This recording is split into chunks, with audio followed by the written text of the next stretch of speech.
Okay, Esteban, as you know, you've got 15 minutes to present. After the presentation, you'll have a seat, and we'll ask you some questions. You can start. Okay, good afternoon, professors. Good afternoon, classmates and friends. Today, I'm going to present about emotional scaffolding as a tool to increase third-year students' pronunciation. It is my topic of my research study. First of all, we need to keep in mind that it is a private subsidized school located in El Bosque, and we have a third grade class with 39 students.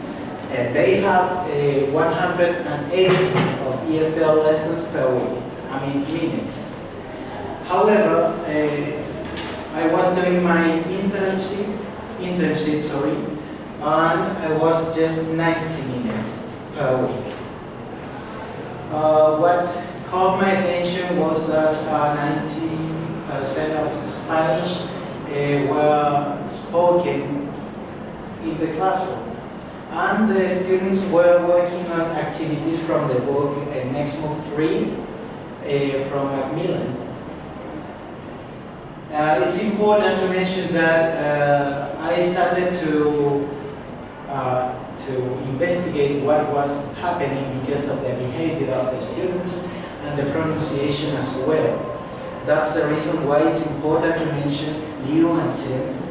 One of the most common problems inside the classroom is the students' behavior because of anxiety. This is an aspect that we have to keep in mind along the presentation. And then we have the Chile Ministry of Education, because of the speaking skills that the students must have in each grade. In that case, for third grade. Then we have the aspect of pronunciation. It has to do with the level of self-confidence the students have. Then we have the context, and the students didn't have the opportunity to practice because just the answers were in Spanish. But the teacher was asking in Spanish. And the answers, were in English. And a significant group of students had difficulties in pronunciation proficiency. It caught my attention and behavior as well as I was mentioning before. That's the reason why I thought that it was a lack of motivation. So me as a student teacher had to find a strategy in order to engage students to work on pronunciation proficiency of the students. Then we have Clarker, states that young learners should have as many speaking activities as they can. So they didn't have that opportunity to improve the L2. Then we have Park, because I started to think about emotional scaffolding, because it's a good strategy to engage students. It consists in a normal scaffolding from the easiest to the hardest in the contents of each lesson, by adding some things the students like. For example, some topics. In the case of my practicum, I added the topic of Dragon Ball because they really like that topic in order to engage them. Here we have, as I said, Park, emotional scaffolding is a combination of the role of emotion and the learning process of the students. The emotional interventions are really important to call the students' attention and create interest of children in the contents, as I explained before with my own words. Then we have the literature review. This is what I found related to my topic. First, we have Turgev with the strategies in order to learn how to pronounce. We have listening and then repeating. Then reading aloud and some phonetic and ear training in order to improve the pronunciation proficiency. Then we have Rosic and the importance of emotional scaffolding. topic that I was explaining before. Then we have ISACs, with the level of English that a speaker has in order to establish a proper communication, considering pronunciation, intelligibility, and academic domain. Then we have Cameron with young learners, because I want to focus on the third grade students. Young learners are children who are in the first years of primary education. They lose their engagement easily. Here we have the research problem. First of all, deficiencies in evidence. As I explained before, I had the topics but separated. I wanted to mix everything in order to have a conclusion about what was really happening and if it is effective emotional scaffolding with pronunciation proficiency or not. So we have more information is required, young learners' plans of pronunciation and how it could affect a specific strategy to work on students' pronunciation. This study is going to contribute to have more knowledge about how to improve the students' pronunciation proficiency and have more confident students in EFL lessons. I think this is a common problem that we have nowadays in team. Here we have my research hypothesis.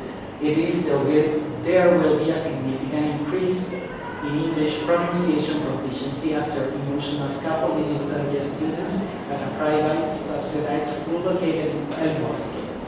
As we can see here, we have a null hypothesis as well, which is the contrary of the previous one. Here we have the objectives to test the effect of emotional scaffolding in pronunciation, then to identify what has been done with the student's pronunciation. I had to detect what was happening and how was the tutor teacher using the strategies in order to have a conclusion.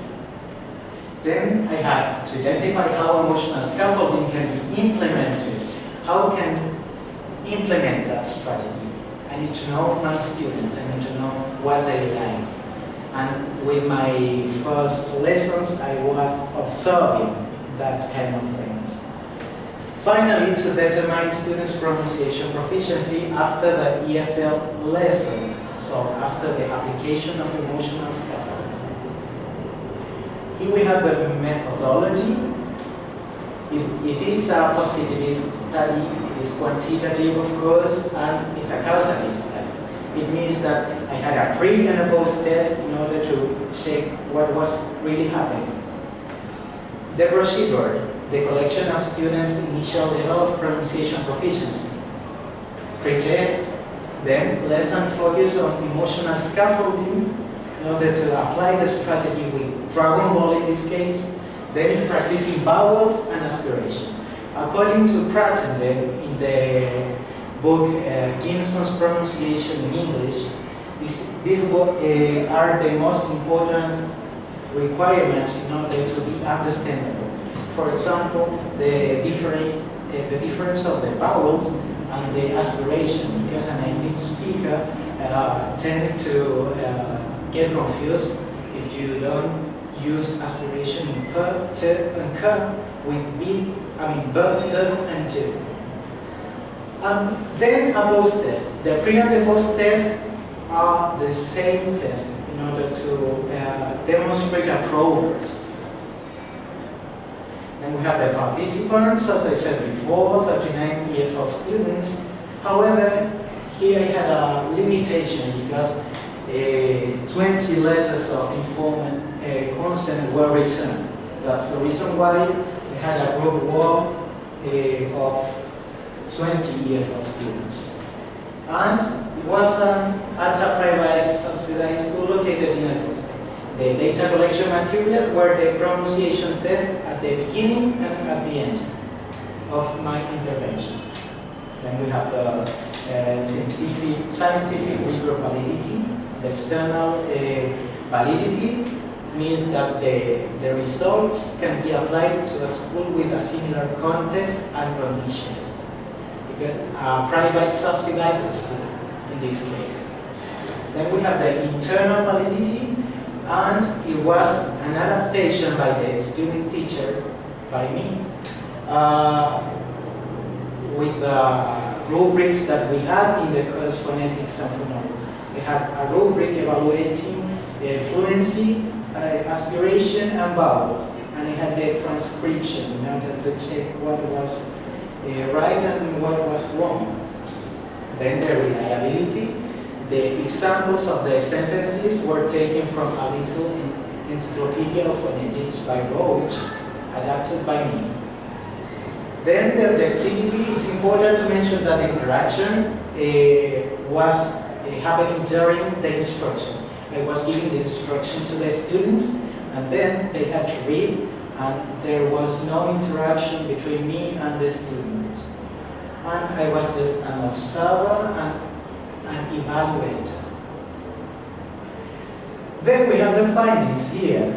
This is the initial level that the students had. Unfortunately, I don't have all of the results because of the letters of informed consent. So here we can notice that we have the high score, which is 9, and the lowest was 3. And we have more students in the middle. After the treatment, we have the results of the post-test. Here we have a lot of students with a maximum score, and the lowest was 7. So we can state that there is an improvement in the pronunciation proficiency of the students. So we need to analyze these descriptive statistics. Here we have the pre and the post-test. This is the mean. It improved, it increased.